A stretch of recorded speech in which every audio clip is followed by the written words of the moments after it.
अच्छा, ये हमारी फाइल थी जिसमें हमने कल कोड किया था। देखते हैं। अच्छा, आखिरी बात हम कर रहे थे, जो हमने आखिरी बात की थी वो ये थी कि हमने देखा था कि इनहेरिटेंस का कॉन्सेप्ट क्या होता है ऑब्जेक्ट ओरिएंटेड प्रोग्रामिंग में। तो इनहेरिटेंस का कॉन्सेप्ट ये होता है कि अगर मैंने एक क्लास बनाई भी है और उसकी मैं ये एट्रीब्यूट्स और उसके मैं फंक्शंस यूज करना चाहता हूँ, तो यूजुअली वो हम किस तरह से करते हैं, वो हम चाइल्ड क्लास बना के कर लेते हैं।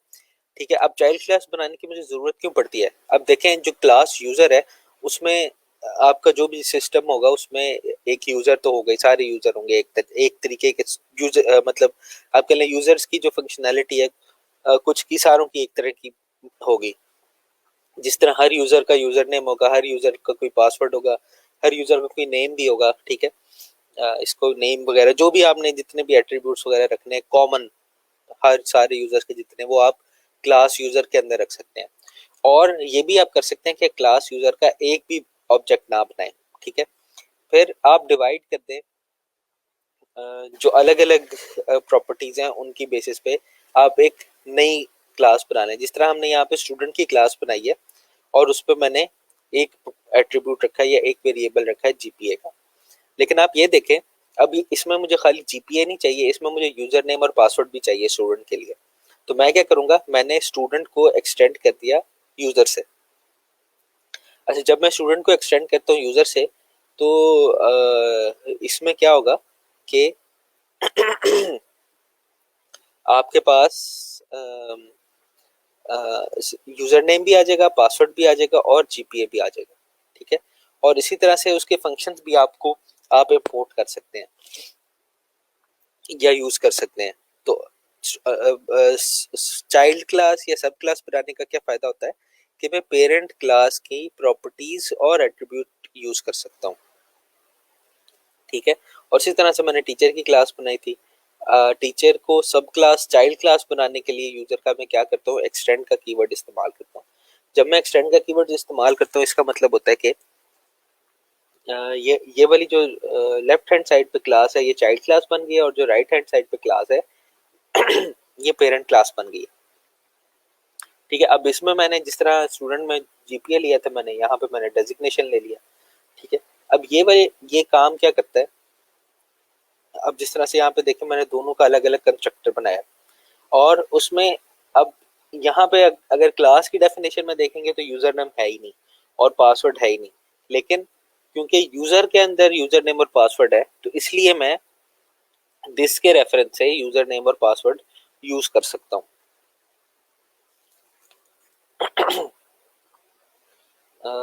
और इस तरह से अब यहाँ पे देखें मैंने अलग एक डेजिग्नेशन आ गई है टीचर के अंदर, और जीपीए आ गया स्टूडेंट के अंदर। और जब हमने इनको इनिशियलाइज किया था, तो यहाँ पे स्टूडेंट के अंदर मैंने जीपीए की वैल्यू दे दी और टीचर के अंदर मैंने डेजिग्नेशन की वैल्यू दे दी। और जब प्रिंट आर कराया मैंने, तो आप देखेंगे कि दोनों की अलग अलग वैल्यू प्रिंट आर होगी।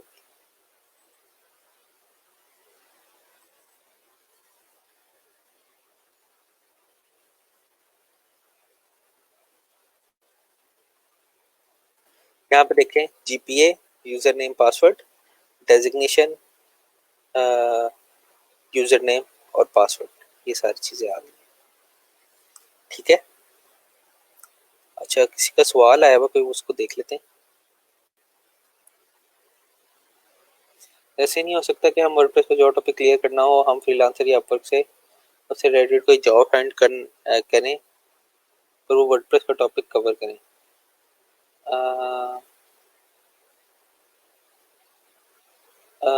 समझ नहीं आई मुझे कि टॉपिक क्लियर करना हो। अच्छा ठीक है, आप कह रहे हैं मैं फ्रीलांसर से वो प्रोजेक्ट ढूंढूं और फिर हम उसको देखें। अच्छा, वर्डप्रेस में हम अभी इस मेरे ख्याल में स्टेज में गए ही नहीं है कि हमने हमने बस एक काम किया है जिसको आप कह सकते हैं, जो इंस्टॉलेशन और डेमो इंस्टॉल का था। ठीक है, तो वो वाला काम आप कह सकते हैं कि उसके प्रोजेक्ट्स मिलेंगे। बाकी तो अभी हम वर्डप्रेस को देख ही रहे हैं। ठीक है, अब थोड़े अब मतलब अगर हम देखें वर्डप्रेस के लेक्चर्स कौन कौन से कवर होने वाले हैं। हमने कैटेगरीज और टैग्स देख लिए हैं। ठीक है, यूजर मैनेजमेंट रोल, इसके भी प्रोजेक्ट्स नहीं होते। जब हम ये थीम्स पे आएंगे ना, थीम्स और टेम्पलेट टैग्स या HTML टू वर्डप्रेस, इनके प्रोजेक्ट्स होंगे। ठीक है, तो जब मैं ये करवा रहा हूँ तो वो आपकी प्रैक्टिकल एग्जांपल भी साथ साथ ही चलती रहेगी। मतलब आपको मैं असाइनमेंट भी दे दूंगा जिसमें आप कोई भी HTML उठा के उसको वर्डप्रेस में करेंगे। अभी तो हम खाली वर्डप्रेस का डैशबोर्ड देखा है हमने, बेसिकली 4 क्लासेस ही हुई हैं मेनली वर्डप्रेस के ऊपर। ठीक है, तो ये हम आहिस्ता आहिस्ता देख लेंगे वर्डप्रेस की प्रैक्टिकलिटी की तरफ जाके। अच्छा, ऊप से रिलेटेड किसी का कोई सवाल?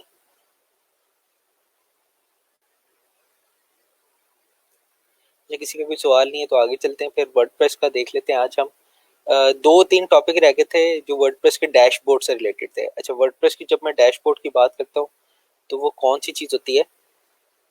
वो ये वाली चीज होती है। हमारी वेबसाइट का नाम क्या था?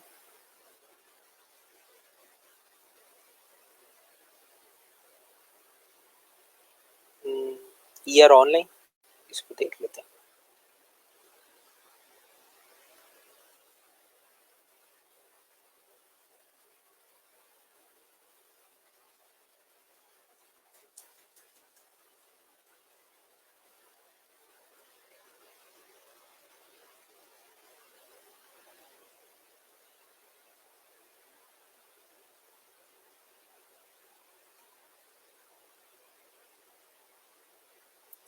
अच्छा, पहली दफा थोड़ा टाइम लगता है इसको खुलने में। यूजुअली अगर वर्डप्रेस का कोई प्रोजेक्ट मिलता है ना, उसमें इंस्टॉलेशन तो सबसे पहली चीज होती है। उसके बाद फिर आपने देखना होता है कि उसमें कौन सी थीम इंस्टॉल करनी है। फिर जाके तीसरी चीज होती है, यूजुअली थीम कस्टमाइजेशन होती है। ठीक है, तो अभी तक हम थीम्स पे भी नहीं पहुंचे। हमने बस एक थीम उठाई थी OceanWP, उसका एक डेमो इंस्टॉल किया था। मैंने डेटाबेस चलाई है। इसको कोई मसला हो गया लगता है।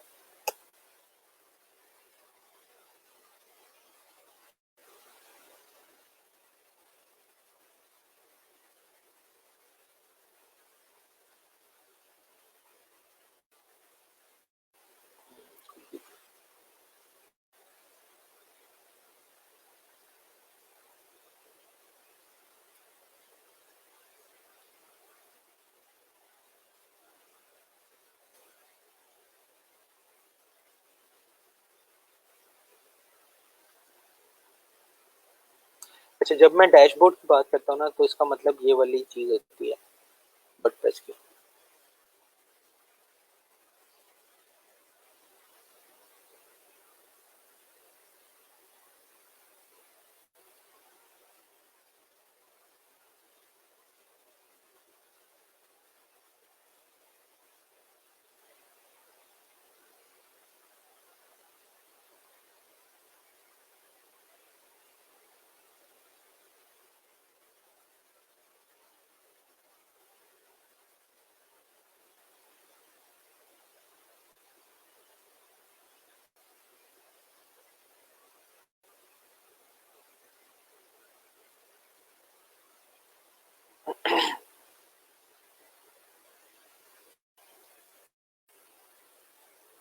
अच्छा, अब यहाँ पे देखें, यहाँ पे हमने पोस्ट, मीडिया पेजेस, कमेंट्स, ये सारी की सारी चीज़ें इन पे बात कर ली थी।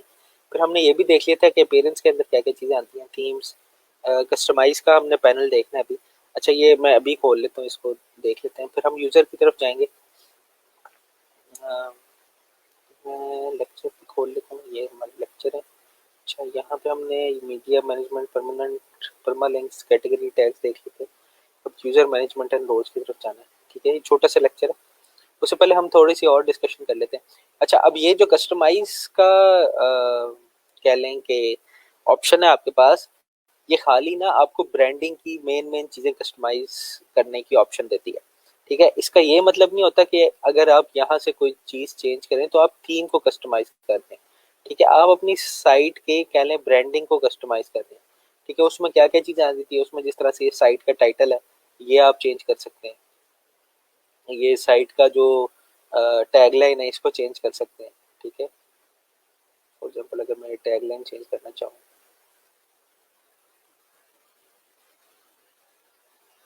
ठीक है, साइट का आइकन अभी हमारा कोई आइकन नहीं है, जो फेव आइकन होता है यूजुअली वो यहाँ पे हम रख सकते हैं। 512 बाई 512 पिक्सल का एक छोटा सा आइकन बनता है यहाँ पे, तो वो होता है। अच्छा, इसको मैं पब्लिश कर देता हूँ, आप देखें चेंज हो जाएगा। ठीक है, फिर आप कलर्स देख लेंगे। ठीक है, कलर्स किस तरह से है, डार्क मोड सपोर्ट आपने ऐड करनी है, डार्क मोड सपोर्ट ऐड हो जाएगी। ठीक है, अगर कोई डार्क मोड देखना चाहता है यूजर, कलर आपने चेंज करना है, कलर आप चेंज कर सकते हैं, बैकग्राउंड इमेज डाल सकते हैं यहाँ पे। ठीक है, वो सारी साइट में नजर आएगा। मेन्यूज देख सकते हैं। अच्छा, मेन्यूज आप पीछे डैशबोर्ड पर भी हम देखेंगे मेन्यूज किस तरह से बनाने हैं। अभी तो मेरे ख्याल में हमने पेजेस भी नहीं बनाए। फिर विजिट्स देख सकते हैं। विजिट्स क्या होते हैं ये हम थोड़े से थोड़ी देर में हम एक दो लेक्चर्स के बाद विजिट्स भी देख लेंगे क्या होते हैं। विजिट असल में आप कह लें कि जिस तरह से यूट्यूब का या फेसबुक का या ट्विटर का आप कह लें एक छोटा सा पीस ऑफ कोड होगा, छोटी सी कोई भी फंक्शनैलिटी आपने डालनी होगी तो उसको हम विजिट कह सकते हैं। अच्छा, अब विजिट जो है ना, कह लें कोई भी प्रोग्रामिंग सेक्शन किसी और चीज का, उसको हम विजिट कहेंगे। होम पेज की सेटिंग, ठीक है, क्या आपने कौन सा पेज दिखाना है। ठीक है, एडिशनल सीएसएस वगैरह कोई ऐड करनी होगी तो यहाँ से कई लोग ना जब हम थीम कस्टमाइज करने को कहते हैं तो वो कहते हैं कि ये थीम कस्टमाइजेशन है। ये खाली आपकी कह लें कि ब्रांडिंग की या थोड़ी सी कह लें कलर्स वगैरह को चेंज कर देती है, इसको हम कस्टमाइज नहीं करते। ठीक है, विजिट्स को हम बाद में देख लेंगे। मेन्यूज के ऊपर हम आ जाते हैं। अभी हमने पेजेस बनाए हैं, इसमें पेजेस मुझे देखने दें। एक पेज तो हमने बनाया होगा, कॉन्टेक्ट का पेज है। ठीक है, एक पेज हम और बना लें तो मेन्यू बन जाएगा। चले, वैसे हम मेन्यू देख लेते हैं। अच्छा, वर्डप्रेस में क्या होता है कि मेन्यू ना आपने खुद ही बनाना होता है। ठीक है, अब यहाँ पे हमने कोई मेन्यू कोई भी नहीं आ रहा हमारे पास। ठीक है, तो हम क्रिएट मेन्यू कर लेंगे। मेन्यू नेम रख देते हैं हम मेन मेन्यू। ठीक है, और इसको हम क्रिएट कर लेते हैं। तो पहले लोकेशन चेंज कर लें।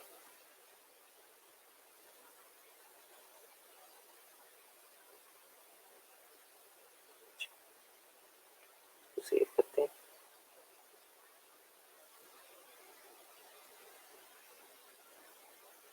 अच्छा, अब ये मेन मेन्यू आ गया हमारे पास। अच्छा, अब यहाँ पे देखें, यहाँ पे ये कह रहा है मुझे add menu items from the left column. ठीक है, अब मैं इसको यहाँ पे क्लिक करूंगा। ठीक है, इसको हम ऐड टू मेन्यू करते हैं तो ये हमारे पास यहाँ पे पेजेस आ जाएंगे। ठीक है, अगर मैंने कोई पोस्ट ऐड करनी हो अपने मेन्यू के अंदर, फॉर एग्जांपल ये वाली पोस्ट मैंने ऐड करनी है, तो मैं इसको पोस्ट को भी यहाँ पे ऐड कर सकता हूँ। ठीक है, कस्टम लिंक्स मैंने अगर कोई बाहर की वेबसाइट्स के लिंक्स देने अपने या कोई इस तरह के पोर्टल होते हैं जिस तरह से आदि वेबसाइट का कोई फॉर्म वगैरह बना हो तो उसका एक अलग से लिंक बना लेते हैं आप, उसको आप यहाँ पे देख सकते हैं, जो वर्डप्रेस का पार्ट नहीं है लेकिन आपकी वेबसाइट में पड़ा हुआ तो वो भी आप कर सकते हैं। ठीक है, कैटेगरीज वगैरह आपने डालनी है, जिस तरह से अगर ई कॉमर्स स्टोर होता है उसमें आपको कैटेगरीज की जरूरत पड़ती है। अच्छा, जिस तरह से हम ये कैटेगरी का पेज डाल लेते हैं, फॉर एग्जांपल ये स्पोर्ट्स का, इसको ऐड कर देते हैं मेन्यू के अंदर।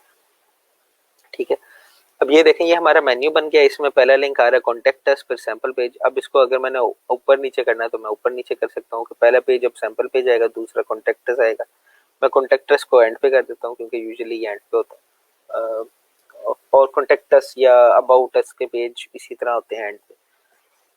अच्छा, अब दूसरी चीज ये देखें कि मैं इसको सब मेन्यू भी बना सकता हूँ। ठीक है, ये अब मेन आइटम है, अगर मैं इसको आगे करूंगा इस तरह से तो ये सब आइटम बन जाएगा। ये सब मेन्यू किसका बन जाएगा, न्यू क्रिकेट पोस्ट का सब मेन्यू बन जाएगा। लेकिन मैंने इसको इसको मैंने सब मेन्यू बनाना है, स्पोर्ट्स के अंदर न्यू क्रिकेट पोस्ट का ये सब मेन्यू बन जाएगा। ठीक है, यहाँ से आप इसकी चेंज भी कर सकते हैं। ठीक है, इसका टाइटल चेंज कर सकते हैं। ठीक है, अब इसको इस मेन्यू को आप सेव कर लें। ठीक है, आपने इसको ड्रैग एंड ड्रॉप करके देखें किसी का सब आइटम बनाना है या यहाँ से सिलेक्ट कर सकते हैं। अच्छा, दूसरी चीज इंपॉर्टेंट चीज आपने ये करनी है कि प्राइमरी मेन्यू में आपने ये जो भी मेन्यू बनाया ना उसका नाम मेन मेन्यू रखा है, जो भी रखा है आपने उसको सिलेक्ट करना है और यहाँ से सेव चेंजेस कर लेनी है। ठीक है, अब हम देखते हैं हमारा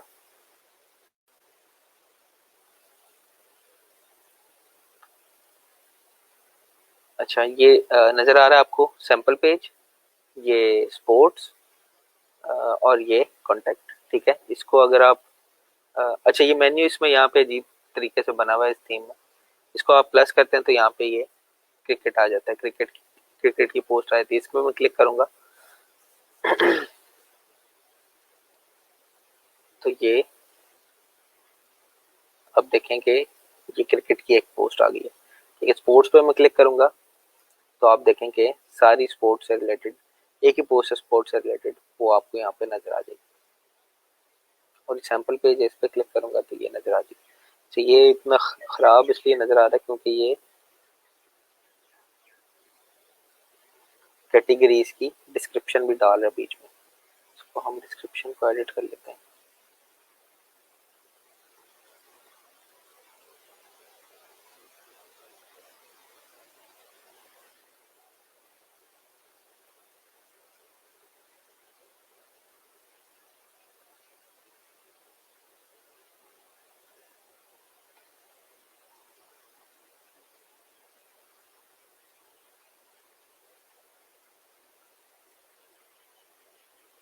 अच्छा, इसको ये थोड़ा सा मेरे ख्याल में बाद में चेंज कर लेंगे। अच्छा, कई दफा जो चेंजेस होती है ना वो कैशे में पड़ी होती है तो उनको थोड़ा सा टाइम लगता है। इसको हम कंट्रोल शिफ्ट F5 से देखते हैं।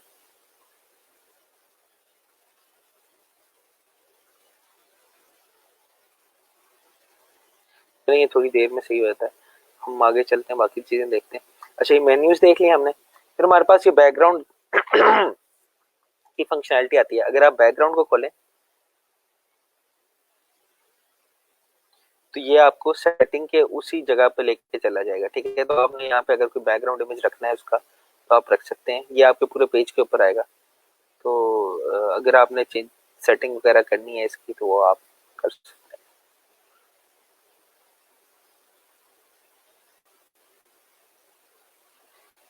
अच्छा, उसके बाद आया था थीम एडिटर। अब ये थीम एडिटर क्या है? ये थीम एडिटर ना आपको थीम की फाइल्स को एक्सेस देता है। जो फाइल्स आपकी थीम में चल रही होती है ना, जिस तरह से style dot C S S, ये अब आप देखें कि मेन पेज है हमारे पास, ये इसकी कहीं ना कहीं से तो style dot C S S आ रही होगी ना। ठीक है, अगर मैं डार्क मोड ऑन करता हूँ तो ये आप देखें कलर्स इन्वर्ट हो जाएंगे, तो कहीं ना कहीं से तो इसकी सी एस एस आ रही होगी। ठीक है, तो अब वो कहाँ पे थे हम? हाँ, एडिट थीम्स में, सॉरी थीम एडिटर में।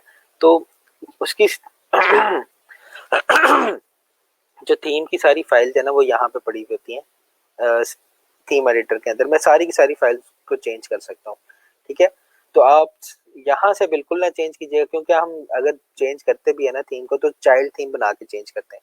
अगर आपने थोड़ी सी चेंजेस करनी हो या आपकी अपनी कस्टम थीम हो, ठीक है, कस्टम आपने चाइल्ड थीम बनाई हुई है तो आप उसको चेंज कर सकते हैं बड़े आराम से। ठीक है, यहाँ पे देखें नीचे सारे सी एस एस की चेंजेस होंगी। आपने कुछ ऐड वगैरह करना है आप यहाँ पे कर सकते हैं, लेकिन आप चाइल्ड थीम बनाए बगैर ना कीजिएगा। ठीक है, और जो functions dot P H P है उसमें आपने कोई फंक्शन वगैरह डालना हो तो वो भी आप यहाँ पे लिख सकते हैं। ठीक है, तो इसको इसको हम वैसे यहाँ पे ये वाली जो मैं आपको वैसे बताया था कि ये वाली जो फाइल है ना असल में ये वाला फोल्डर एक्सेस कर रही होती है। ठीक है, फॉर एग्जांपल हमारी वेबसाइट थी ई आर ऑनलाइन, नहीं हमारी थी ई आर डेमो टू। ठीक है, इसमें डब्ल्यू पी कॉन्टेंट और इसमें थीम्स का फोल्डर। ठीक है, इस थीम्स के फोल्डर में ये 2021 जो है ये वाला फोल्डर वो एक्सेस कर रही है। ठीक है, अब इसके अंदर यहाँ पे देखें ये style dot C S S पड़ी होगी कहीं पे, ये style dot C S S.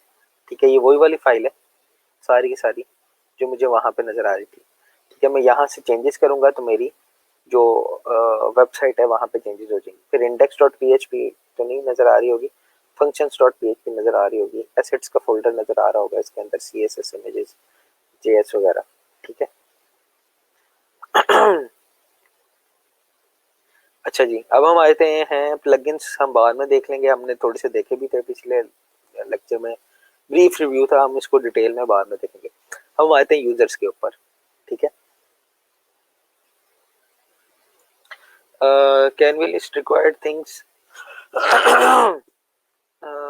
that need step by step, for example 1 class, 2 class, 3 class parameter of subject.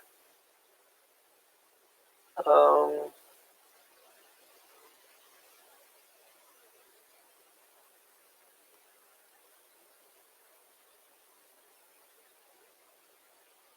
ये मुझे समझ नहीं आई इसकी सवाल की आपकी।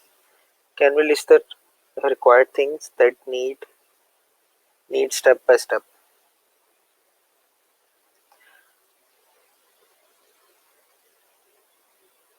अच्छा, आप कह रहे हैं कि हमने जो पढ़ा है वो स्टेप बाय स्टेप हम उसको रिपीट कर लें।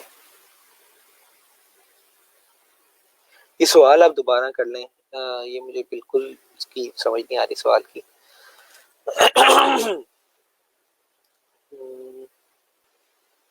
नीड्स इन पीएचपी, आप पूछ रहे हैं कि हमें क्या क्या चीजें चाहिए पीएचपी में इस्तेमाल होने वाली, ये सवाल है आपका। PHP was the name of the lecture website थी। हाँ, पीएचपी के अंदर ना मैंने ये इंडेक्स की फाइल रखी हुई थी। तो when you are always at the top और we set its location on site. यार ये जो लोकेशन है ना, जो मेन्यू की लोकेशन यहाँ से नजर आ रही है आपको। अच्छा, इस थीम, ये वाली जो थीम है ना करंटली, ये हमें एक लोकेशन प्रोवाइड कर रही है। ठीक है। तो हो सकता है आप कोई थीम बनाएं, उसमें कहीं पे भी मेन्यू आप प्रोवाइड कर सकें। यूजुअली साइड बार पे भी मेन्यू आ जाते हैं। अब ये वाली जो थीम है, इसने साइड बार रखी नहीं हुई। ठीक है। अगर मैं आपको थीम चेंज करके दिखाऊं, यहाँ से हम थीम चेंज कर लेते हैं, कोई पुरानी थीम उठाते हैं जिसमें साइड बार हो। मेरे ख्याल में साइड बार हम इन तीनों में से किसी में नहीं होगी। और यहाँ पे मेन्यू में देखते हैं, शायद हमारे पास लोकेशन में कोई एडिशन हुई हो। मैनेज लोकेशंस में जाते हैं हम। हाँ, यहाँ पे देखें, अब यहाँ पे तीन लोकेशंस आ गई हैं। ठीक है। एक प्राइमरी मेन्यू, प्राइमरी जो होगा वो टॉप पे होगा। यूजुअली प्राइमरी जो होता है वो टॉप पे होता है, कई में इस तरह से साइड पे छुपा भी होता है। फिर एक फुटर मेन्यू है। ठीक है। यहाँ पे भी मैं मेन मेन्यू ले आता हूँ। ठीक है। सोशल लिंक्स मेन्यू, यहाँ पे भी मैं मेन मेन्यू ले आता हूँ। ठीक है। अब मेन्यू में खाली लिंक्स होंगे। ठीक है। अब मैं इसको रिफ्रेश करता हूँ, अब देखते हैं कहाँ कहाँ मेन्यू आया हमारा। ठीक है। एक तो ये मेन्यू आ गया सैंपल, स्पोर्ट्स और क्रिकेट कॉन्टेक्टस, ये एक मेन्यू आ गया। फिर हमारा एक फुटर के अंदर मेन्यू आ गया सैंपल, स्पोर्ट्स, कॉन्टेक्टस। अच्छा, हमने सोशल लिंक्स डाले नहीं हुए, तो वहां पे भी हमारा मेन्यू आ जाता। ठीक है। तो एक ये मेन्यू आ गया फुटर के अंदर। ठीक है। और एक हमारा ये वाला मेन्यू आ गया मेन मेन्यू।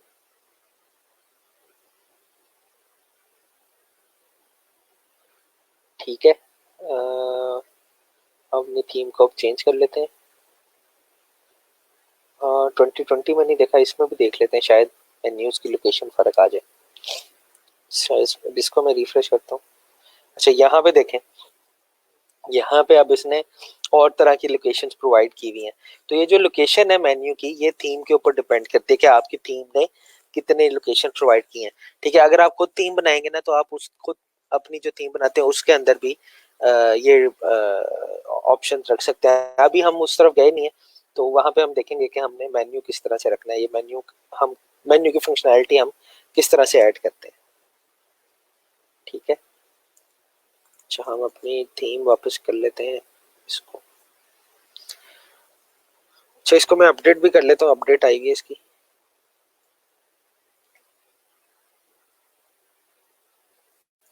अच्छा, कहाँ पे थे हम? हाँ, हम थे यूजर मैनेजमेंट के लिए की तरफ बात कर रहे थे।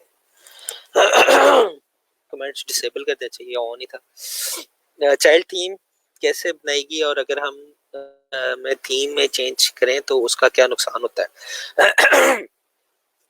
अच्छा, सॉरी आज ना मेरा गला थोड़ा सा खराब हुआ है इसलिए आपको।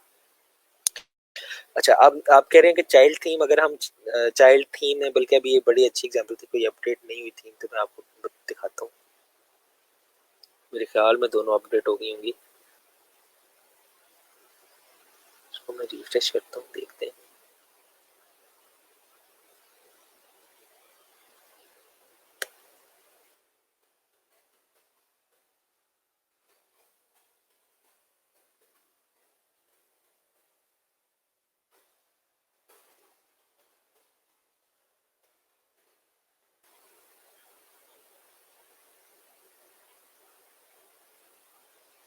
अच्छा, ये मेरे ख्याल में अपडेट के दरमियान में ही मैंने रोक दिया, तो इसको मैं बंद करता हूँ, फिर चलाते हैं।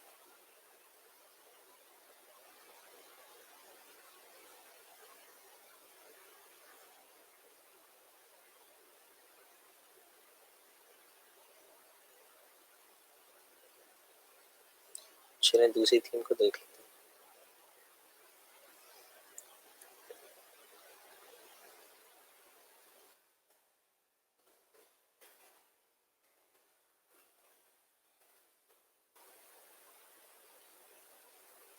अच्छा, चाइल्ड थीम का तो मैं आपको बता देता हूँ कि चाइल्ड थीम का ना आप एक प्लगइन यूज करके आप बना सकते हैं। नहीं तो हम चाइल्ड थीम को देखेंगे कि खुद कैसे बनाना है, ठीक है। यहाँ पे हम पहले तो थीम देखेंगे ना, थीम कैसे बनाते हैं, फिर चाइल्ड थीम भी उसी उसी के अंदर देखेंगे। लेकिन अगर आपने अभी बनाना है तो एक प्लगइन होता है चाइल्ड थीम जनरेटर का, ठीक है। इसको मैं आपको दिखा देता हूँ।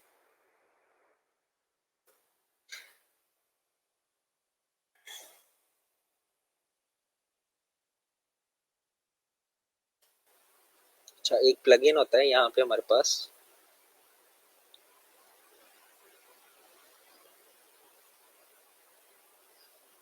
ऐड न्यू करें प्लगइन में, और यहाँ पे आप सर्च कर लें चाइल्ड थीम जनरेटर।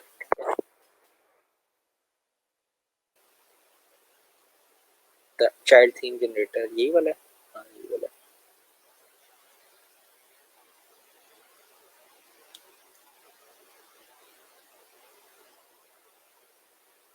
इसी को इंस्टॉल कर लें, ठीक है।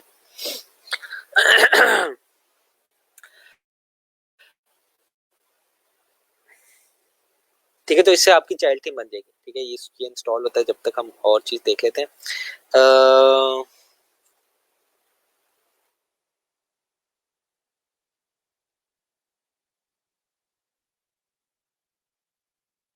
इस पे आप एक्टिवेट करें और यहाँ पे अपेरेंस में जाएं, सॉरी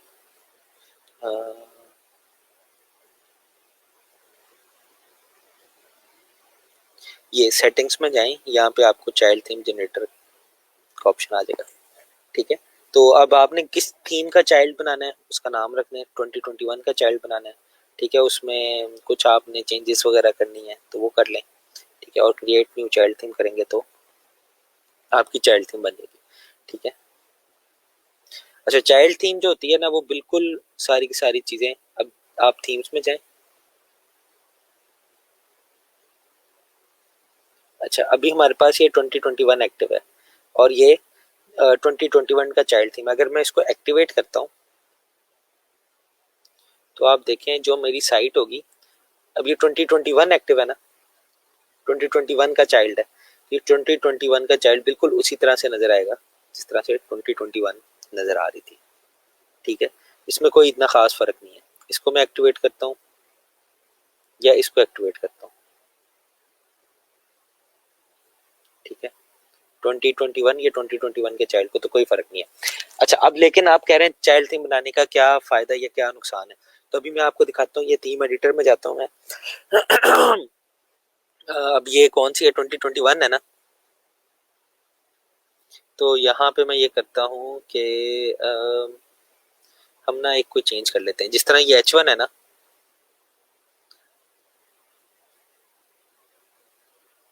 ये H2 क्लास है, ठीक है। अब मैं इसका कलर चेंज कर देता हूँ H2 क्लास का, ठीक है। तो मैं ये करता हूँ ओके,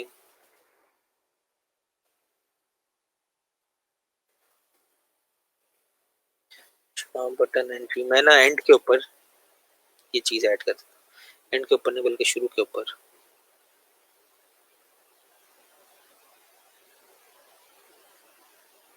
दो डॉक्यूमेंट आ गया,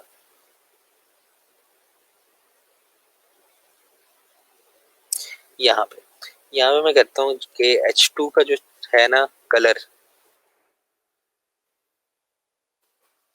वो हो जाए ब्लू।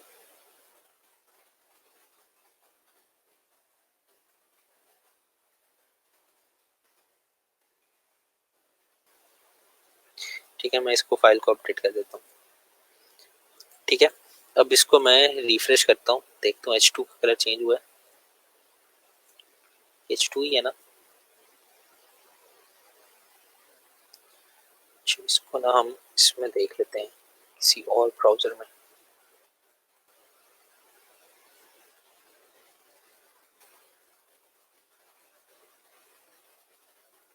ये ब्लू नहीं हुआ इसको।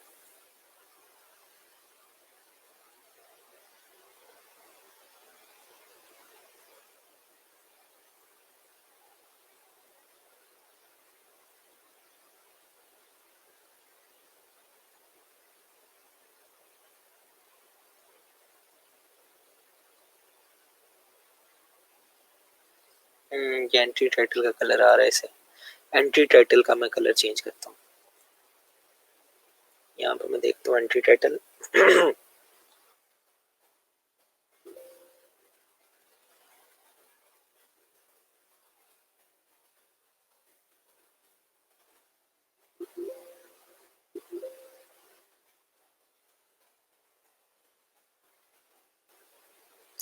अच्छा, हम ना इसको जबरदस्ती कर लेते हैं।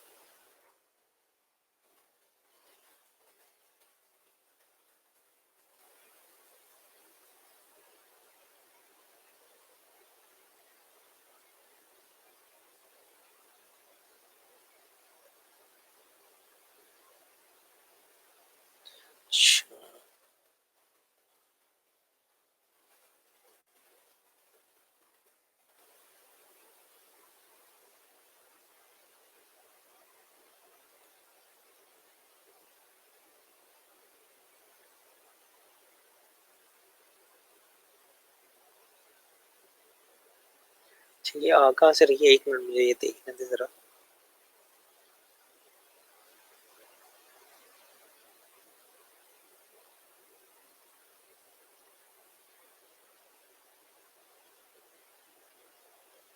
ठीक है,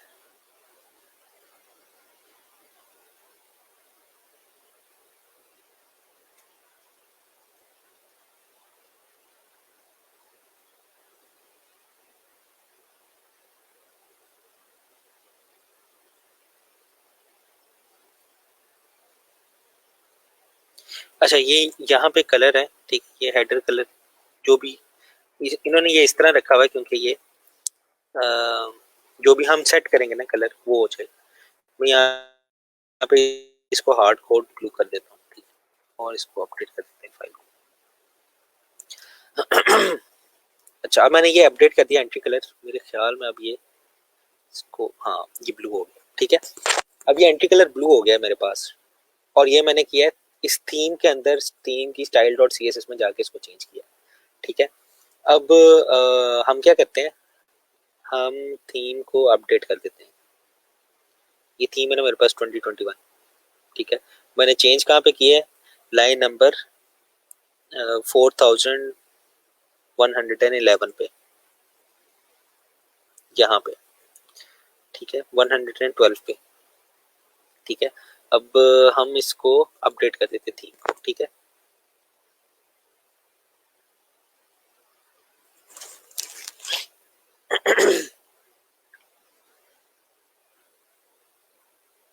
थोड़ा सा टाइम लगेगा, इसको 2-3 मिनट लग जाएंगे, वेट कर लेते हैं।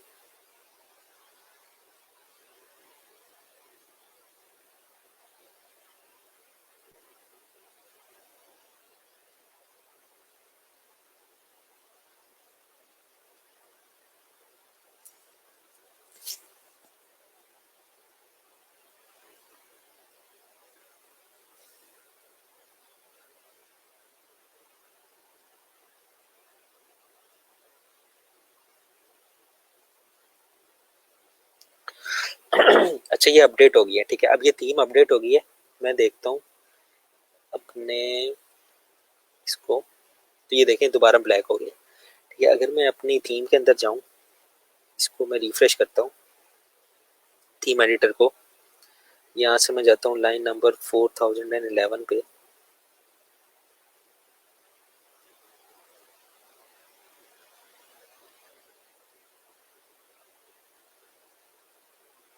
तो ये वो लाइन ही चेंज होगी, वहां पे वो है ही नहीं, ठीक है। ये style dot C S S ही पूरी चेंज हो गई है, ठीक है।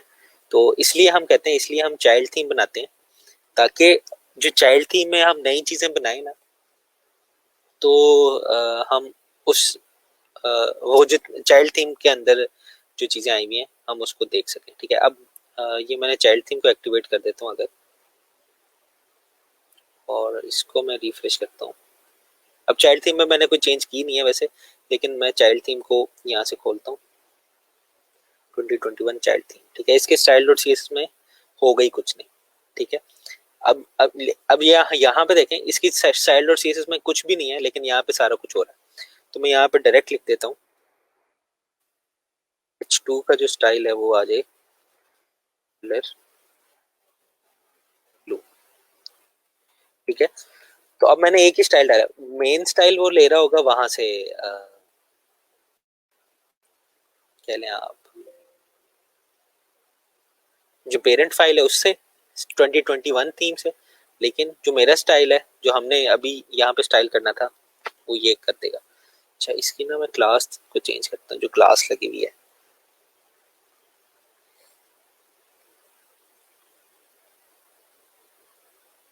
अच्छा ये H2 नहीं है असल में, ये एंट्री टाइटल है, एंट्री टाइटल ए,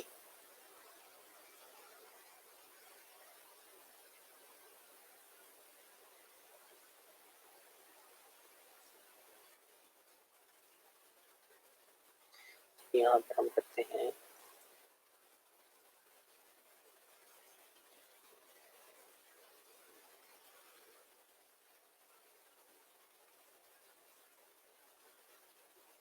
अपडेट करता हूँ, इसको हम रिफ्रेश करते हैं,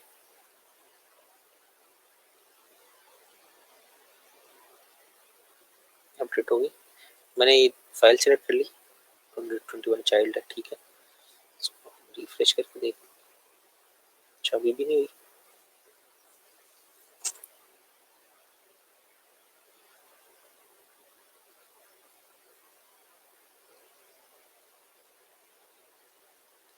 ये इसको पहले लेके आ रहा है, इसको हालांकि इस तरह करना नहीं चाहिए। हमने चाइल्ड थीम असल में बाद में अपडेट की है ना, जो थीम है बाद में अपडेट कर लिया, इसलिए ये इशू आ रहा है।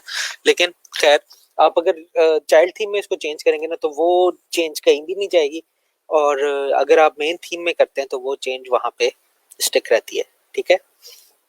तो वैसे हम चाइल्ड थीम खुद बनाते हैं, मैं आपको कोडिंग थ्रू कोड किस तरह से चाइल्ड थीम बनानी है वो भी सिखाऊंगा, थ्रू कोड हमने थीम किस तरह से बनानी है वो भी सिखाऊंगा, लेकिन वो हम किस अगली क्लास में देख लेंगे, बल्कि इससे इससे बाद में मेरे ख्याल में वही क्लासेस शुरू होंगी। तो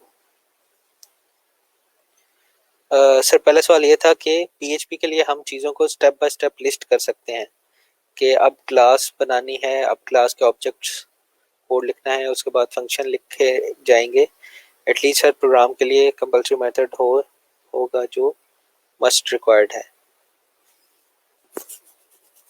अच्छा ये आप, मुझे थोड़ी थोड़ी शायद आपकी बात समझ, ये आप कह रहे हैं कि हम अगर ऊप के अंदर कोई चीज लिखें कि हमने क्या क्या चीजें स्टेप बाय स्टेप किस तरह से करनी है, ठीक है। तो मेरे ख्याल में समरी में मैंने तकरीबन स्टेप बाय स्टेप ही लिखी है, लेकिन वैसे अगर आप खाली ऊप के रिलेटेड पूछ रहे हैं तो उसमें यही होता है कि पहले आप क्लास बनाते हैं, ठीक है, क्योंकि क्लास जब तक नहीं बनाएंगे तो ऑब्जेक्ट नहीं बनेगा, ठीक है।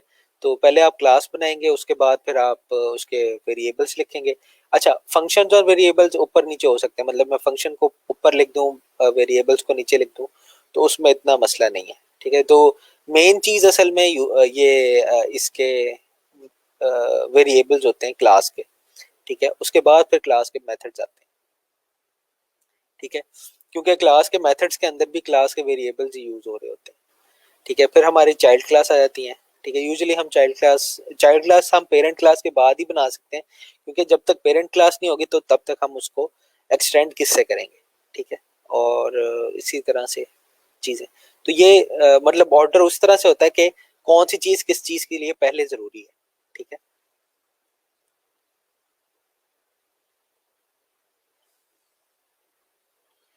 अच्छा जी, सवाल ये है कि सर हाउ आर यू, तो मैं अल्लाह का शुक्र मैं बिल्कुल ठीक ठाक। अ, गले में थोड़ा सा मसला रहता है। अच्छा चलें हम आगे चलते हैं। हमने यूजर को देखना था, हम उनको देख लेते हैं आज के लेक्चर को भी जल्दी से।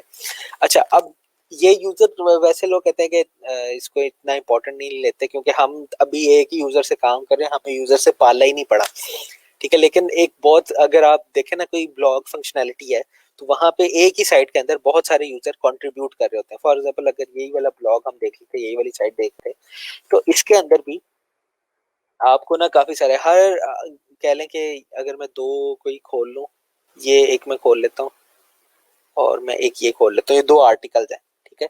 अब इन दोनों आर्टिकल्स को अलग अलग बंदों ने लिखा हुआ होगा, नीचे फाइल आ जाएगी, ठीक है। ये प्रो पाकिस्तानी स्टाफ ने लिखा हुआ है और ये किसी बंदे ने लिखा होगा, साद नासिर ने लिखा हुआ, ठीक है।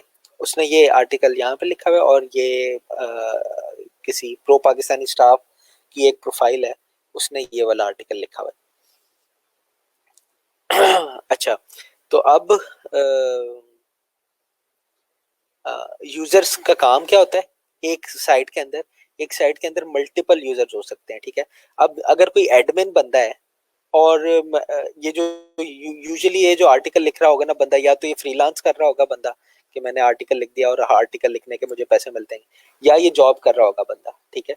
लेकिन ये साइट का ओनर नहीं है, साद नासिर, ठीक है। अब ये साइट का ओनर नहीं है और मैं उसको लॉगिन एडमिन पैनल दे दूं और उसके अंदर ये सारी थीम्स और ये सारी की सारी चीजें आ गई और वो कुछ चीज छेड़ दे, चले वो कोई चीज ना छेड़े, लेकिन उसके पास एक्सेस है, तो उसके जरिए कोई और बंदा इसको एक्सेस करके हमारी जो साइट है उसकी सिक्योरिटी को कॉम्प्रोमाइज कर दे, कोई मतलब उसको एक्सेस मिल जाए, तो ये इतनी कह लें कि अच्छी बात नहीं होगी, ठीक है। तो इसलिए हमारे पास मल्टीपल यूजर बनाने की ऑप्शन होती है, ठीक है। और हर यूजर को फिर मैं उसके कह लें कि लेवल के हिसाब से चीजें उसको ऑफर करता हूँ, ठीक है।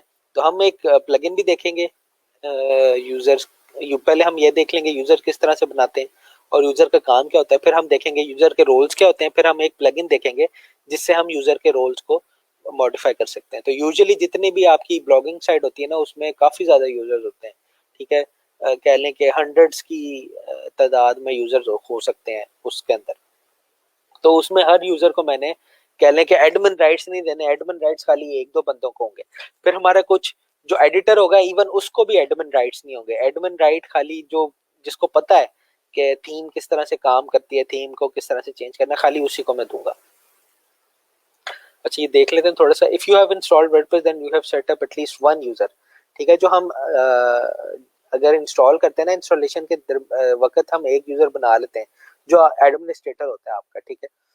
Each user is basically an account on WordPress, ठीक है। जो हर एक यूजर है ना, वो अकाउंट होता है वर्डप्रेस के ऊपर, ठीक है। जो wordpress.org का अकाउंट होता है, आप वही ईमेल एड्रेस के थ्रू रजिस्टर होते हैं और वही ईमेल एड्रेस के थ्रू कोई किसी और वेबसाइट पे अकाउंट बनाएंगे तो वो आपकी प्रोफाइल जो है वो तकरीबन सेम ही आएगी। When you go through WordPress installation, you pick your own username and password, ठीक है। तो आप WordPress के ऊपर अपना यूजर नेम पासवर्ड रखते हैं। The username is and password is one user, but you are not limited to that.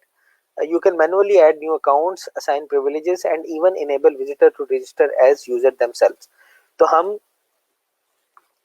और यूजर्स भी बुला सकते हैं ईमेल्स के थ्रू, और हम ये वाली फंक्शनैलिटी भी ऐड कर सकते हैं कि यूजर जो है वो खुद से रजिस्टर हो सकें, जिस तरह साइन अप की फंक्शनैलिटी होती है ना, वो भी हम अपनी वेबसाइट्स के अंदर डाल सकते हैं। WordPress user role include site administrator.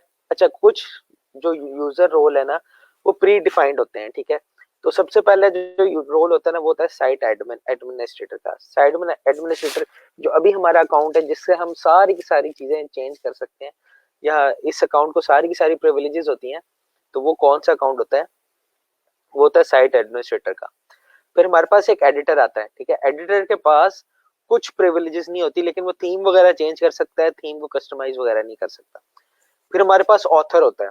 Author जो होता है वो खाली अपने कह लें आर्टिकल्स वगैरह लिख सकता है, वो किसी और के आर्टिकल्स, किसी और की पोस्ट, किसी और का पेज थीम वगैरह को चेंज नहीं कर सकता।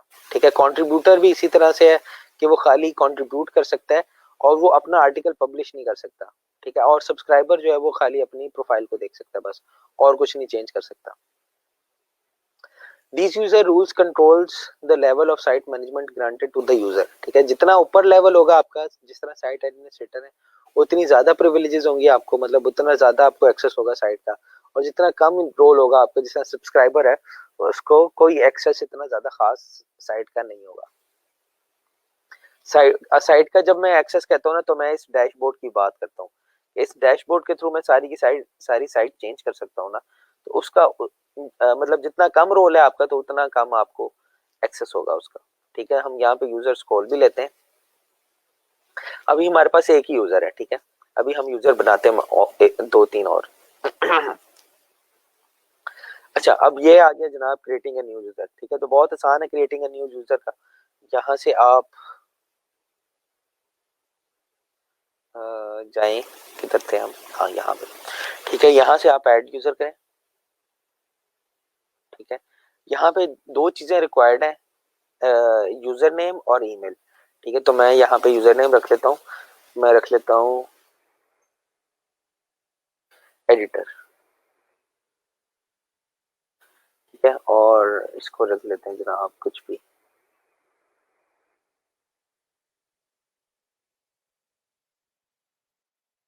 ठीक है, first name ID last name. ठीक है, अब मैं इसका पासवर्ड भी रख लेता हूँ, इसका पासवर्ड हम सिंपल ही रखते हैं। ये डेमो साइट है, तो इसका रोल जो है वो मैं यहाँ से कर सकता हूँ। यहाँ से इसका मैं एडमिनिस्ट्रेटर भी रोल रख सकता हूँ, लेकिन अब मैं एडिटर रोल रखता हूँ। ठीक है, अच्छा, अब मैं ना इस एडिटर को लॉगिन करने की कोशिश करता हूँ। मैं एक नया ब्राउजर खोल लेता हूँ। यहाँ पे कौन सी साइट थी हमारी, local host ER online -WP।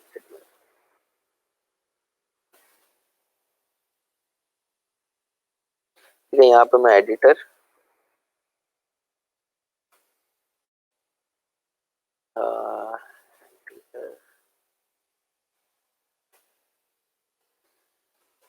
ये नहीं,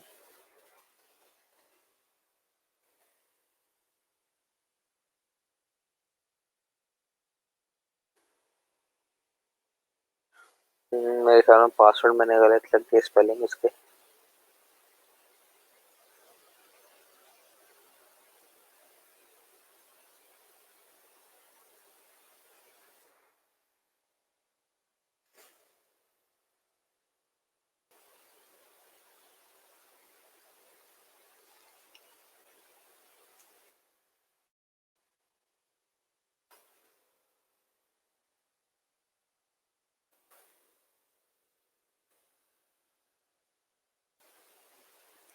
अच्छा सॉरी, साइट दूसरी है यार, डेमो साइट है, मैं उधर लॉगिन कर रहा हूँ।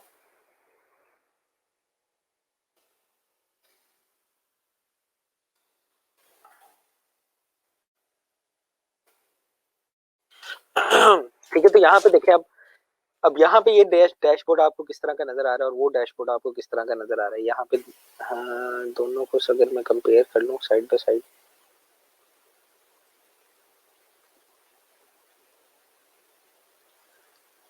हाँ इसको एक्सपेंड हम कर सकते हैं। हाँ जी, कर सकते हैं। अच्छा, अब यहाँ पे देखें, ये है एडमिन का डैशबोर्ड। ठीक है, और ये डैशबोर्ड किसका है, ये एडिटर का डैशबोर्ड है। ठीक है, अब यहाँ पे देखें पोस्ट, मीडिया, पेजेस, कमेंट्स, ये आपको नजर आ रहे हैं सारे को, क्योंकि एडिटर का काम होता है कंटेंट को मैनेज करना। ठीक है, तो वो फंक्शनैलिटी सारी एडिटर के पास आ रही है। ठीक है, उसने आर्टिकल देखने होंगे, किसी और ऑथर के आर्टिकल्स भी उसने देखने होंगे, और भी उसने कोई चीजें देखनी होंगी, तो वो यहाँ पे आपको नजर आ रही होंगी। फिर यहाँ पे देखें, ये अपीयरेंस, प्लग इन, यूजर्स और सेटिंग्स, ये सारी आपको एडमिनिस्ट्रेटर के पास नजर आ रही हैं, ये आपको एडिटर के पास नजर नहीं आ रही। ठीक है, यहाँ पे एडिटर के पास क्या, खाली प्रोफाइल को चेंज देख सकता है, वो अपनी चेंज कर सकता है। ठीक है, अपनी प्रोफाइल को। और वो अपने टूल्स वगैरह को अगर कोई ऐड कर की हुई है, उसने कोई एक्सेस दी हुई है एडमिनिस्ट्रेटर ने, तो वो उसको देख सकता है। नहीं तो खाली वो उसका ताल्लुक कंटेंट से है अपने। ठीक है, यहाँ पे देखें पेजेस या पोस्ट के अंदर वो चीजें देख सकता है बस, और कोई चीज वो नहीं कर सकता। ठीक है, तो ये एक सिंपल आपका रोल बन गया। हम अब मैं ना एक और यूजर बना लेते हैं जिसको हम कहते हैं सब्सक्राइबर। ठीक है, खाली मैं ये आपको दिखाने के लिए बना रहा हूँ। सब इसका नाम रख लेते हैं।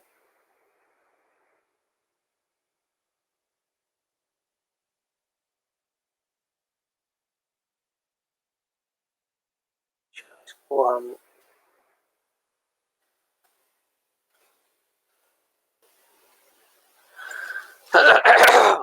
अच्छा, ये अब सब्सक्राइबर का रोल है, इसको मैं यहाँ से लॉग आउट करता हूँ एडिटर को,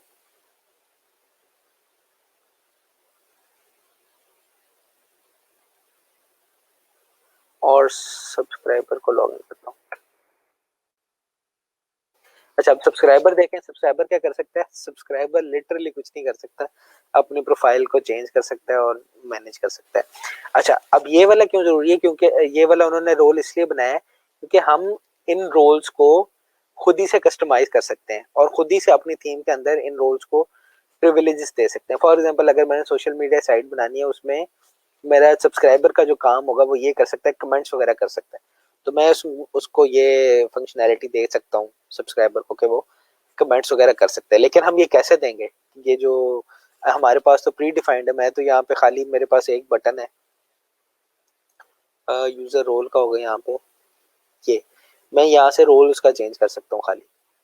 ठीक है, तो अब हम ये वाला काम कैसे करेंगे? ठीक है, ये वाला काम हम करते हैं प्लगइन से। अच्छा, देख लेते हैं थोड़ा सा। कोई क्वेश्चन है आपका इसके इसमें? तो वो बता दें। चलिए, क्वेश्चन नहीं है अभी तक। अच्छा, ये रोल इन्होंने डिफाइन किए हुए। एडमिनिस्ट्रेटर क्या होता है? Who has access to all administrator feature. तो ये हमने देख लिया, जिसको सारी साइट के फीचर्स का एक्सेस होगा वो एडमिनिस्ट्रेटर होगा। एडिटर कौन होगा? Somebody who can publish and manage post and pages as well as manage other user post. जो अपनी और दूसरों की पोस्ट और पेजेस को मैनेज कर सकता है, उसको हम एडिटर का रोल देख कह सकते हैं। ठीक है, एडिटर सारी की सारी पोस्ट देख सकता है, मैनेज कर सकता है, डिलीट कर सकता है। फिर आ जाता है हमारे पास ऑथर का रोल। अच्छा, अब ऑथर और एडिटर में क्या फर्क है? एडिटर सबकी पोस्ट देख सकता है, लेकिन जो ऑथर है वो खाली अपनी पोस्ट देख सकेगा। somebody who can publish and manage their own post, वो ऑथर हो जाता है। फिर contributor, somebody who can write and manage their post but not publish them। ठीक है, और ऑथर और कंट्रीब्यूटर में क्या फर्क है? कि ऑथर और कंट्रीब्यूटर का रोल तकरीबन सेम होता है, लेकिन ऑथर अपनी पोस्ट को पब्लिश कर सकता है, कंट्रीब्यूटर अपनी पोस्ट को पब्लिश नहीं कर सकता। ठीक है, तो सब्सक्राइबर क्या होता है? सब्सक्राइबर वो होता है जो अपनी प्रोफाइल को मैनेज कर सकता है बस। ठीक है, तो अब हम एक देख लेते हैं कैपेबिलिटी मैनेजर एनहांस प्लगइन है, उसको देख लेते हैं। अच्छा, आप अगर चाहते हैं कि आप ना कस्टम कोई रोल बनाए अपने साइट के अंदर, ठीक है, आप मतलब थोड़ी सी ज्यादा पावर देना चाहते हैं सब्सक्राइबर के रोल को, ठीक है, तो वो आप किस तरह से करेंगे? यहाँ पे पहले प्लगइन इंस्टॉल कर लें।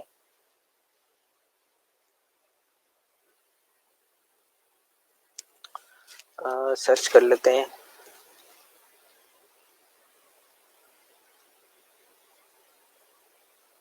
ये कैपेबिलिटी मैनेजर एनहांस, ये मैंने सर्च किया ही हुआ प्लगइन, इसको यहाँ से देख लेते हैं।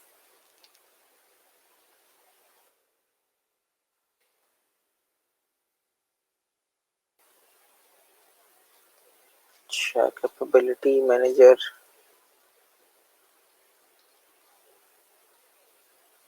यहाँ पे नहीं आया।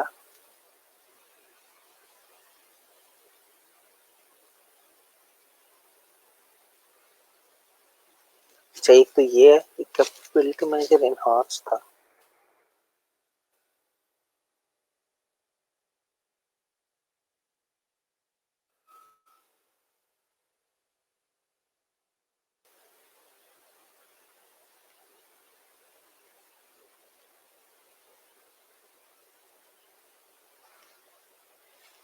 पता नहीं वो मूव हो गया प्लगइन।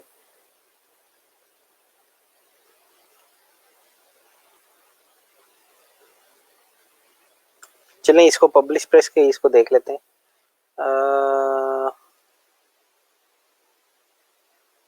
इसको इंस्टॉल करके देख लेते हैं।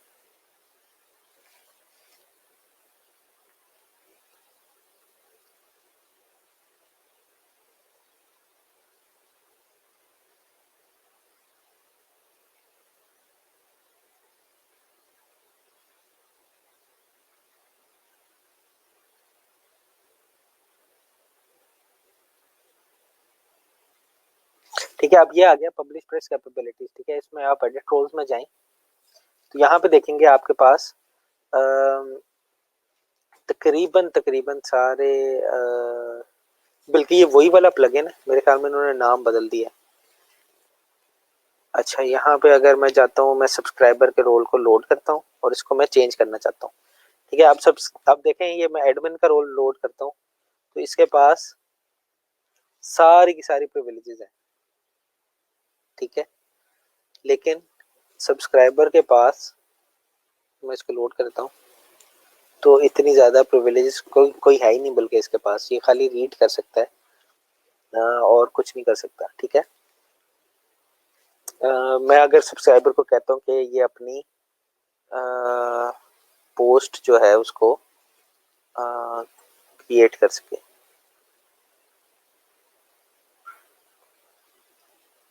ठीक है, पोस्ट और पेजेस ये क्रिएट कर सकता है लेकिन उसको पब्लिश नहीं कर सकता। ठीक है, खाली पोस्ट क्रिएट कर सकता है, पेजेस नहीं क्रिएट कर सकता। और हाँ, बस ये वाला काम हम करते हैं। तो इसको मैं सेव चेंजेस करता हूँ। ठीक है, तो अब सब्सक्राइबर में क्या हो गया, सब्सक्राइबर के पास एक फंक्शनैलिटी मैंने ऐड कर दिया। अब मैं लॉग इन करता हूँ, मेरे ख्याल में ये सब्सक्राइबर ही लोड हुआ है। तो यहाँ पे देखें, ये पोस्ट और कमेंट्स आ गए मेरे पास, पेजेस नहीं आए। मैं खाली अपनी पोस्ट को एक पोस्ट क्रिएट कर सकता हूँ।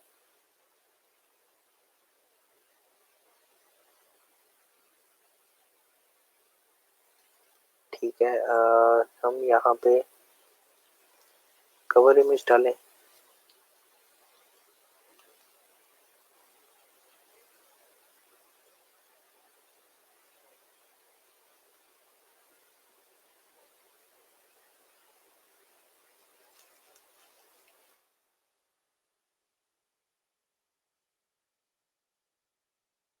ये यहाँ पे आप जो भी पोस्ट जिस तरह से भी आपने डिजाइन करनी है, ठीक है, वो आप डिजाइन कर सकते हैं।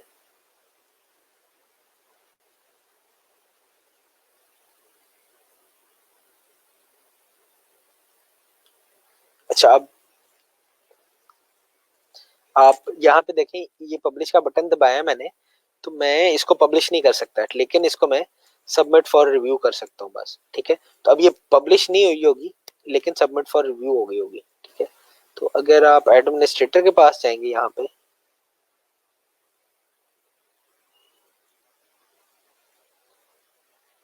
तो यहाँ पे देखें, यहाँ पे ये आ गया सबमिट, सब इज करंटली एडिटिंग, और ये पेंडिंग है। ठीक है, तो अब इसको मैं देख के एडिट करके मैं इसको पब्लिश कर सकता हूँ।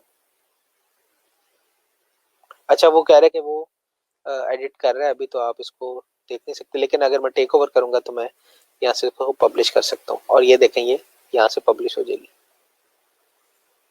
ठीक हो गया। अच्छा, ये वकार का क्वेश्चन है, सर वो जो कंपनी के ईमेल अकाउंट बनाता, फॉर एग्जांपल फलाना फलाना एनी वेबसाइट लाइक फॉर, ये ईमेल कैसे बनते हैं? अच्छा, ये ईमेल बनते हैं आपको, कोई भी होस्टिंग साइट जो होती है ना, वो SMTP प्रोटोकॉल को कह लें कि इम्प्लीमेंट करती है। अब वो जब वो प्रोटोकॉल को इम्प्लीमेंट करती है तो उसके थ्रू ना ये वो बना सकते हैं ईमेल अकाउंट्स, और फिर कोई आपको UI देते हैं जिस तरह से सी पैनल वगैरह, तो आप उसमें जाके इनको मैनेज कर सकते हैं। ठीक है, तो अगर आप कोई होस्टिंग लेते हैं ना, उसके ऊपर फिर आप ये ईमेल एड्रेस बना सकते हैं। ठीक है, तो साइट सी पैनल से मैनेज होती है, वर्डप्रेस से नहीं। हाँ, सी पैनल से ही मैनेज होती है, जो आपके ईमेल एड्रेस होंगे वो भी आपके सी पैनल से ही मैनेज हो जाएंगे। सर स्लाइडर 3 प्लगइन कर लें। स्लाइडर 3 प्लगइन, ये नाम ऐसे मैंने नहीं सुना हुआ, देख लेते हैं स्लाइडर 3 प्लगइन क्या करता है।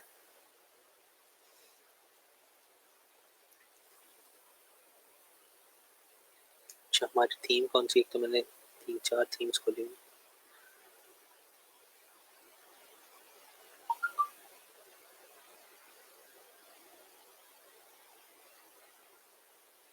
स्लाइडर 3 नाम से लग रही स्लाइडर का काम करता होगा। स्लाइडर 3, स्मार्ट स्लाइडर 3, ठीक है। स्लाइडर्स के लिए ना आपको बहुत सारे प्लगइन्स मिल जाएंगे। मेरा मेरा जो फेवरेट है वो रेप स्लाइडर है, वैसे उसका यूजर्स भी काफी ज्यादा है।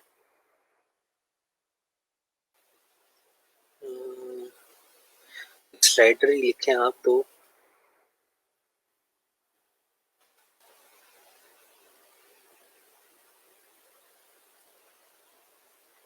यहाँ पे अभी नहीं आ रहा मेरे ख्याल में, वो अलग से ही आता है। अच्छा, हम क्या बात करते हैं, हम यूजर्स के रोल के बारे में बात कर रहे थे। तो हमने ये देखा है कि हम कस्टम यूजर रोल बना सकते हैं एक प्लगइन इंस्टॉल करके, और उस प्लगइन को हम यूज कर सकते हैं यूजर को दिखाने के लिए। अब जिस तरह से ये मैंने इसको एक एक्सेस दी थी, और ये हमारे पास ये पब्लिश हो गया है, इसकी ये कवर इमेज और ये बाकी सारी चीजें, ठीक है।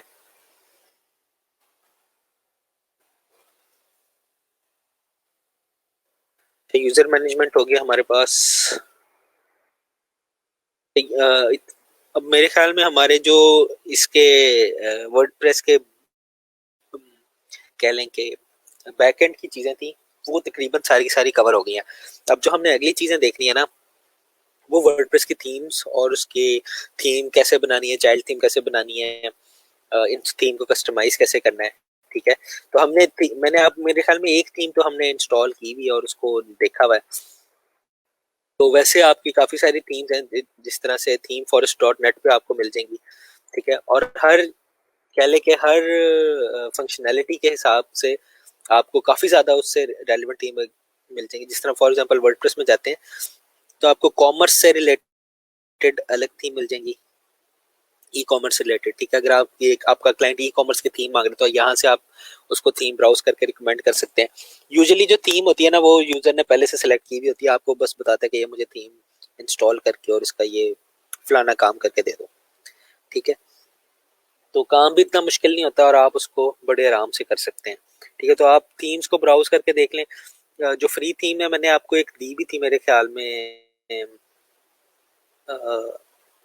अच्छा हाँ, मुझे याद है मैंने आपको डीवी थीम देनी थी। तो मैं आपको थीम्स दे देता हूँ क्रैक 2-3, लेकिन क्रैक थीम में आपने खाली प्रैक्टिस करनी है, आपने उसको आगे किसी को फॉरवर्ड नहीं करना, ठीक है। और इन ईमेल्स की बैंडविड्थ कैसे कंज्यूम होती है।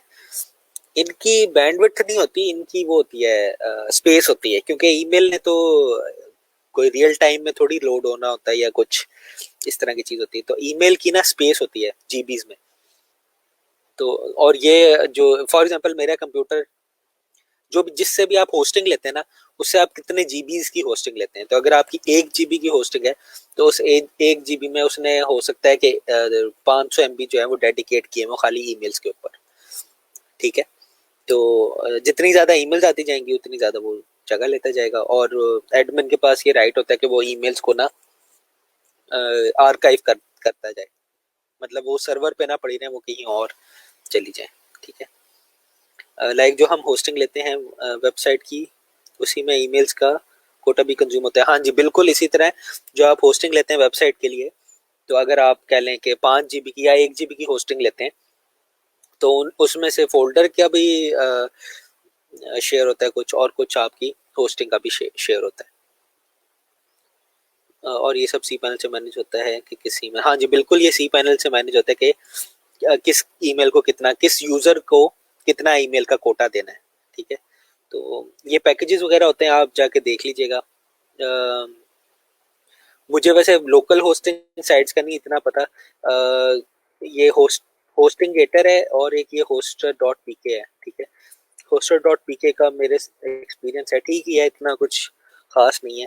तो यहाँ पे आप देख सकते हैं कि इनके होस्टिंग प्लान्स हैं किस तरह से हैं। और और आप देख लें कि वैसे अगर आपने इंटरनेशनली जाना है, कहीं मार्केट करना है, तो गोडैडी है एक, वहाँ से आप देख सकते हैं। एक ब्लू होस्ट है, जो कह लें कि वर्डप्रेस की होस्टिंग के लिए ना ब्लू होस्ट काफ़ी पॉपुलर है। लेकिन इनके बिना होस्टिंग पैकेजेस महंगे हैं। अगर आपने पाकिस्तान में होस्ट करने, पाकिस्तान में होस्ट करना है, तो कोई लोकल होस्टिंग आप देख लें, उसके आपको चार्जेस बहुत कम पड़ेंगे as compare to international hosting.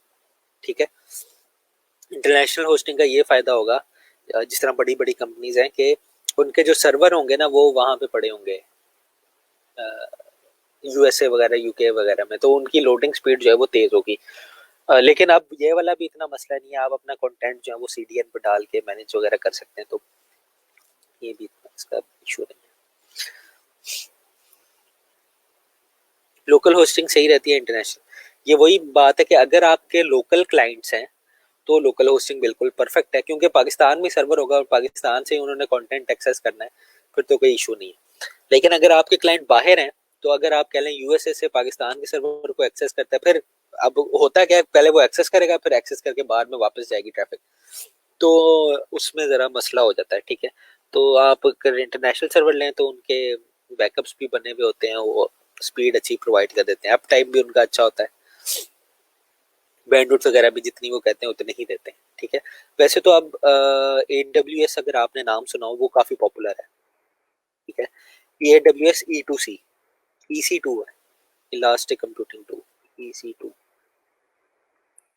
ठीक है, यहाँ पे आप बना सकते हैं, यहाँ पे आप क्रेडिट कार्ड डालें अपना, और ये चार्ज, अच्छा जो वैसे होस्टिंग खरीदते हैं ना, आप उसको मंथली अगर आप यूज करें या ना करें, उसने उसको चार्ज करना होता है। लेकिन जो ये वाली होस्टिंग है ना, ये आपकी उस तरह से चार्ज होती है कि अगर आप इसको यूज करेंगे तो ये चार्ज होगा, अगर आप इसको यूज नहीं करते तो ये चार्ज आपको नहीं करेगा। ठीक है, तो जितने एक्सेस होंगे ना, उस हिसाब से ये आपको चार्ज करता है। ठीक है, तो ये काफ़ी अच्छा है, Amazon EC2। ठीक है,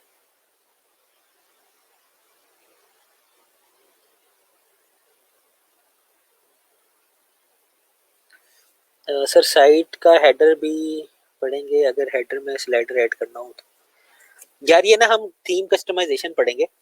थीम कस्टमाइजेशन में हम क्या करेंगे, थीम कस्टमाइजेशन में हम अपना जिस तरह से हम HTML का पेज बनाते हैं ना, उस तरह से सारा कुछ कर सकते हैं। तो वो आप वर्डप्रेस की साइट का कह रहे हैं, तो वो जब हम थीम कस्टमाइजेशन करेंगे तो ये वाला आपका जो इशू है वो हल हो जाएगा। सर EC2 VPC AWS का कुछ बता दें। यार इसका मैं क्या बताऊं, इसके तो बहुत सारे ट्यूटोरियल्स पड़े हुए हैं आपके पास। ये अच्छा इसलिए है, मैंने आपको बताया कि ये ऑन द गो चार्ज करता है आपसे। ये उस तरह नहीं चार्ज करता कि वर्चुअल होस्टिंग इस पे होस्ट करनी पड़ेगी, लेकिन आपको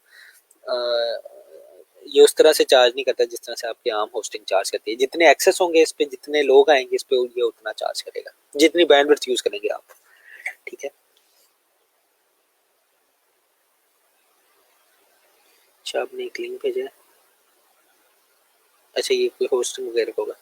चलें आज के लिए इतना ही रखते हैं, फिर मिलते हैं आपसे मंडे को। तब तक आप बिड्स वगैरह करते रहें, अपनी फाइबर की प्रोफाइल को देखें, और कोई क्वेश्चन हो तो स्लैग पे पूछ लें। ओके जी, अल्लाह हाफिज़।